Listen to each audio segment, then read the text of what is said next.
गुरु भाई गुरु बहना, एक कथा सुनाने जा रही हूँ। कृपा करके ध्यान से सुनिएगा। ध्यान से सुनने से ज्ञान मिलता है। आधी अधूरी कथा नहीं सुनना चाहिए, क्योंकि शिव गुरु का अपमान होता है। कथा को पूरा सुनने से कथा के रहस्य के बारे में पता चलता है और ज्ञान भी मिलता है। और मेरा कथा अगर आपको अच्छा लगे तो चैनल को सब्सक्राइब कर लीजिएगा। कमेंट बॉक्स में लिख के जरूर भेजिएगा। एक गांव में रीमा और सीमा नाव के दो गुरु बहना रहती थी। वो दोनों गुरु बहना महादेव के शिष्या थी और महादेव पर बहुत विश्वास, बहुत भरोसा करती थी। और जहां भी चर्चा भजन होता था वो दोनों एक साथ ही जाती थी। रीमा और सीमा दोनों जहां भी चर्चा भजन जिस गांव में हो, जिस जगह हो, दोनों एक ही साथ जाती, एक ही साथ आती।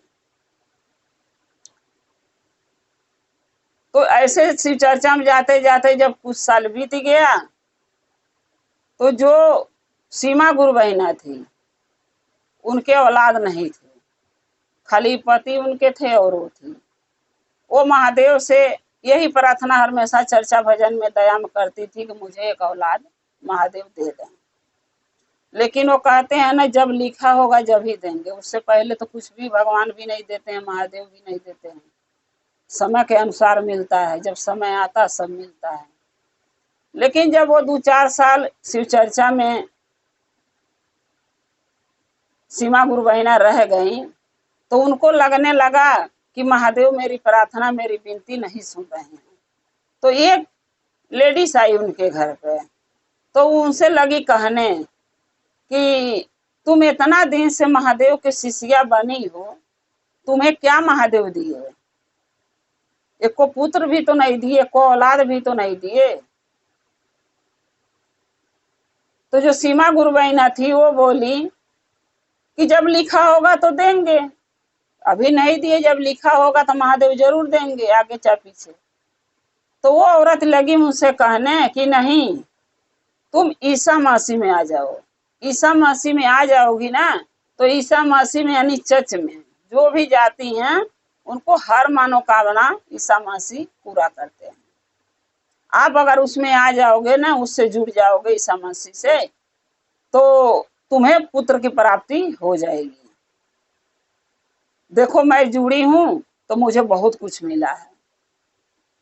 तो जो सीमा गुरु बहना थी वो सोची कि क्या पता ये सही कह रही हूँ, महादेव से इतना दिन से तो महादेव से जुड़ी हूँ, शिष्या बनी हूँ, और महादेव आज तक तो मुझे औलाद नहीं दिए। क्या पता हम ईसा मसीह में जुड़िया तो मुझे ईसा मसीह औलाद दे दें। तो जो सीमा गुरु बहना थी वो ईसा मसीह में जुड़ गई उस औरत को कहने पर। जब उसमें जुड़ गई तो वो शिव चर्चा में जाना छोड़ दी। तो जो रीमा गुरु बहना थी, जब वो बुलाने जाती थी कि गुरु बहना चलो चर्चा में चलते हैं, तो वो बहाना मार देती थी सीमा गुरु बहना कि मैं नहीं जा पाऊंगी, क्योंकि मुझे बहुत घर पे आज काम है, तो वहां जाना है, तो ये है तो वो है, नहीं कोई बहाना मार देती थी। जब भी वो बुलाने जाती थी तो वो कोई न कोई बहाना मार देती थी। सीमा गुरु बहना यानी उनके साथ रीमा गुरु बहना के साथ चर्चा में जाना छोड़ दी। क्योंकि ईसा मसीह में जो भी जाता है वहां ये बताया जाता है कि कोई भी देवी देवता का तुम पूजा नहीं कर सकती हो, किसी देवी देवता का प्रसाद नहीं खा सकती हो, यहाँ तक कि घर का जो देवता होते हैं, कुल देवता, उनको भी पूजा नहीं कर सकती हो। तो उन्होंने सारा छोड़ दिया, यानी सीमा गुरु बहना सब देवी देवता को छोड़ दिए। और जो रीमा गुरु बहना प्रसाद चर्चा में से लाके उनको देती थी, जहां भी चर्चा में जाती थी, जब ये जाना छोड़ दी तो वो जाती थी रीमा गुरु बहना, तो सीमा गुरु बहना के घर प्रसाद जरूर पहुंचा देती थी चर्चा का कि चलो कल तो इतना दिन तो हमारे साथ गई, अब नहीं जा रही है तो गुरु बहना है तो उनको प्रसाद देना मेरा फर्ज बनता है। ये सोच के रीमा गुरु बहना सीमा गुरु बहना के घर प्रसाद दे आती थी। लेकिन जो सीमा गुरु बहना वो प्रसाद फेंक देती थी, क्योंकि ईसा मसीह में वही बताया जाता है कि प्रसाद नहीं खाते किसी देवी देवता का, किसी घर का, किसी पूजा पाठ में नहीं जाते, कोई पूजा पाठ कोई देवता के नहीं मानते, तो वही वो करने लगी क्योंकि उनको औलाद चाहिए। जब उनको सीमा गुरु बहिना के जज में जाते जाते 6 महीना हो गया, महादेव के छोड़ दी और जज में जाने लगी, अनीसा मासी से जुड़ गई। तो 6 महीना बीतत बीतत उनके पति के, सीमा गुरु बहिना के थी, पति के लकवा मार दिया। जब लकवा मार दिया तो जो औरत उनके घर आई थी कहने कि ये बहन ईसा मसीह में जुड़ जाओ, तुम्हें औलाद का प्राप्ति होगा, वो औरत से वो गई सहायता मांगने, सीमा गुरु बहिना, कि ये बहन हमारी सहायता कर दो, मेरे पति के लकवा मार दिया है, मेरे पास पैसा नहीं है, कुछ पैसे के सहायता कर दो ताकि मैं इलाज कराऊं, और घर में खाने पीने का भी नहीं है, मैं भी 2 दिन से खाना नहीं खाई हूँ, मैं कहाँ से अपने पति को खिलाऊं। तो जो औरत या कि इनका कान भरी थी और इनके अपने रास्ते से भटकाई थी, वो औरत इनको मना कर दी, यानी सीमा गुरु बहिना से को मना कर दी साफ साफ कि मैं तुम्हारी मदद नहीं कर सकती। अब ये क्या करें, किससे कहें अपनी परेशानी। फिर एक दिन सीमा गुरु बहिना रीमा गुरु बहिना के घर पहुंच गई, वहां जाके लगी रोने, रीमा गुरु बहिना के लगे, बोली गुरु बहिना मुझे माफ कर दो, मैं बहुत बड़ी गलती कर दी हूँ। अब रीमा गुरु बहिना पूछी कि क्या गलती करी हो, बताओगी जब ही तो जानूंगी। चर्चा में भी नहीं जा रही हो, भजन में भी नहीं जा रही हो, दया भी नहीं मांगने जाती हो, कहीं नहीं जा रही, मंदिर में जाती थी वहां भी तुम छोड़ दी जाना, क्या परेशानी है बताओ।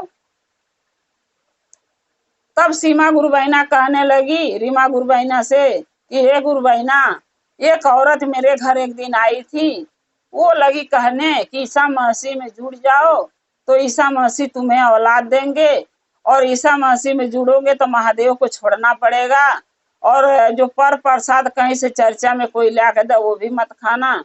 तो गुरु बहिना जो आप प्रसाद देते थे वो भी मैं फेंक देती थी, सब देवी देवता का मैं पूजा करना छोड़ दी, मंदिर जाना छोड़ दी, चर्चा में जाना छोड़ दी, चर्चा भजन करना छोड़ दी, दया मांगना महादेव से छोड़ दी, यानी जो जो छोड़ने को बोली मैंने सब छोड़ दी, एक पुत्र के चक्कर में कि मुझे एक पुत्र मिल जाएगा, ईसा मसीह दे देंगे।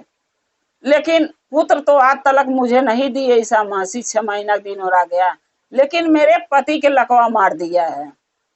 यानी सीमा गुरु बहिना अपने रीमा गुरु बहिना से लगी कहने कि मेरे पति को लकवा मार दिया है और मैं बहुत लाचार हूँ, बहुत परेशान हूँ, न दवाई कराने के लिए मेरे पास पैसा का अपने पति की मैं दवाई करा सकूं, न घर में खाने के लिए अनाज है कि मैं हम भोजन बना के उनको अपने पति को अपने खा सकूं।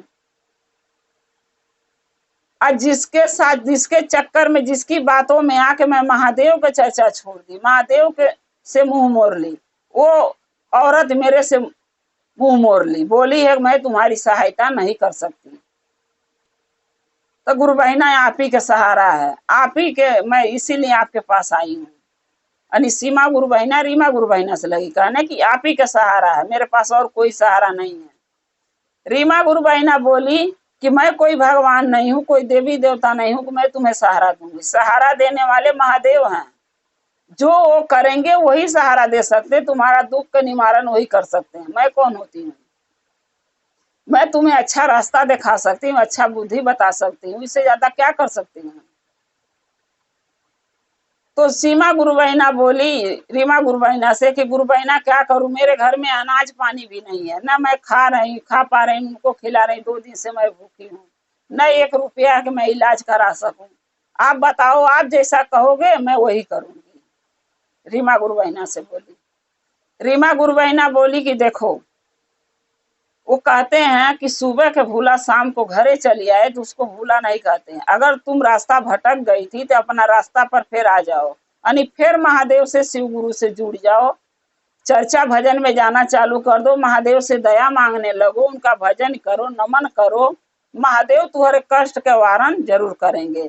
तुम घबरा के छोड़ दी ना महादेव को, समय के अनुसार कोई चीज मिलता है, अब ये सोचो कि मैं आज मांगी हूं, आज सोच रही आज ही मिल जाए, तो ऐसा नहीं होता है ना। तो सीमा गुरुबहिना बोली कि क्या करूं बताइए आप।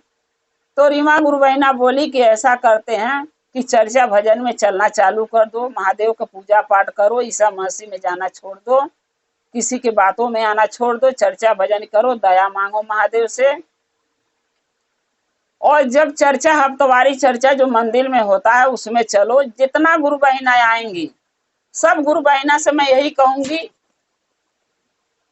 कि सीमा गुरु बहना के पति का तबीयत खराब है, उनको लकवा मार दिया है, उनको दवाई के लिए पैसे नहीं है, और सब गुरु भाई गुरु बहना मिलकर सहायता करिए। तो मेरे पूरा विश्वास है सब गुरु भाई गुरु बहना आपका सहायता जरूर करेंगे, रीमा गुरु बहना बोली। तो सीमा गुरु बहना बोली ठीक है। चर्चा भजन में जाने लगी, मंदिर में गई, हफ्तवारी चर्चा था, सब गुरु भाई गुरु बहना से बोली रीमा गुरु बहना कि सीमा गुरु बहना के पति की तबीयत खराब है, इनको मदद करना चाहिए हम लोगों के। सब ने बोले हाँ हाँ करेंगे, क्यों नहीं करेंगे।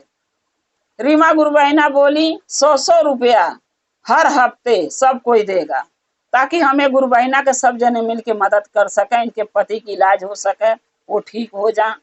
और इनके घर में राशन पताई जो नहीं है वो भी हम लोग थोड़ा थोड़ा करके देंगे, तो इनका नून रोटी साग सब्जी चलने लगेगा। सब कोई हाँ बोला, और सब कोई हर हफ्ते 100 रुपया देते थे, 2000 4000 जो होता था रीमा गुरु बहना सीमा गुरु बहना के लेके देती थी। वो अपने पति की इलाज कराने लगी, और घर में खाने पीने का भी सब कुछ अब लोग चंदा लगा के देने लगी, उनके भी खाने पीने की कमी नहीं था घर में। अब दवाई इलाज भी उनके पति को होने लगा, सीमा गुरु बहना के करते करते दवाई इलाज उनका पति ठीक हो गए महादेव के दया से। जब महादेव के दया मिलती है तो कोई अंत नहीं होता है। उन्होंने अपने गलती माना, महादेव से क्षमा मांगा, उनसे फिर दया मांगने लगा, फिर चर्चा भजन करने लगी, उनके पति भी ठीक हो गए महादेव के कृपा से। और शिव गुरु उनके एक औलाद भी दिए, एक पुत्र भी उनको मिला। फिर वो अपने पति के अपने बेटे के साथ अपने और जो रीमा गुरु बहना थी सबके साथ मिलके चर्चा भजन करने लगी, जाने लगी, पूजा पाठ करने लगी, महादेव से दया मांगने लगी। महादेव उनके घर में सारे खुशियां लौटा दिए, सब कुछ पूरा कर दिए। तो गुरु भाई गुरु बहना इसीलिए हम कहती हूँ कि एक पर चलो। जब 2 नाव पर इंसान चढ़ेगा तो एक नाव भी टेढ़ी हुई ना तो इंसान डूब जाएगा नदी में। इसीलिए कहते हैं कि अगर हम महादेव से जुड़े हैं, शिव गुरु से जुड़े हैं, तो इनका बन के रहो, इनको अपना बना के रखो, अपने दिल में बसा के रखो, अपना मानो। और जो भी मांगते हैं हम दया मांगते हैं, हक से मांगो, क्योंकि ये हमारे परम पिता हैं, शिव गुरु हैं, हमारे गुरु हैं। अगर इनसे हम सच्चे दिल से सच्चे मन से कुछ मांगेंगे तो मुझे जरूर देंगे। लेकिन एक बात और है गुरु भाई गुरु बहना, अगर जिस समय में जिस दिन को निश्चित होगा तुम्हें ये चीज मिलेगा, उसी समय में उसी दिन को मिलेगा, उससे पहले नहीं मिलेगा। जब लिखा होगा औलाद को तो औलाद होगा, जब लिखा होगा धन को तो धन मिलेगा, जब लिखा होगा सुख मिले तो सुख मिलेगा, और जब लिखा होगा दुख है तो दुख भी काटना पड़ेगा। ये जरूरी नहीं है कि हम महादेव से जुड़ गए तो हमें दुख नहीं मिलेगा, सुख सुख मिलेगा, नहीं। नसीब में दुख और सुख, बच्चा पैदा होता है धरती पर गिरता है तो लिखा के आता है, तो यहाँ आने से नसीब भगवान नहीं बदल देंगे। हाँ, महादेव का पूजा भक्ति आराधना करने से दया मांगने से क्या होता है कि कुछ दुख जो भारी संकट कष्ट आने वाला होगा वो कम हो जाएगा। लेकिन ये सोचिए कि खत्म हो जा, तो जब कर्म में पहले लिखा गया है कि दुख मिलेगा और सुख मिलेगा तो दुख कैसे खत्म हो जाएगा। न इंसान के पास हमेशा सुख रह सकता है और न इंसान के पास हमेशा दुख रह सकता है। दुख आया है तो कटेगा, सुख मिलेगा, और सुख है तो कल को दुख भी मिलेगा। ये बात को आप लोगों के और हमें समझना चाहिए और मानना चाहिए। तो गुरु भाई गुरु बहना, ये कथा से आपको क्या ज्ञान मिला कृपया करके कमेंट में लिख के भेजिएगा, और चैनल को सब्सक्राइब कर लीजिएगा ताकि हमारी वीडियो आपके पास पहुंचती रहे और आप और हम जुड़े रहें महादेव से। हर हर महादेव, घर घर महादेव। महादेव का कृपा आप लोग पर सदा बनी रहे, महादेव सदा आप लोग के साथ रहें। जय शिव गुरु महादेव।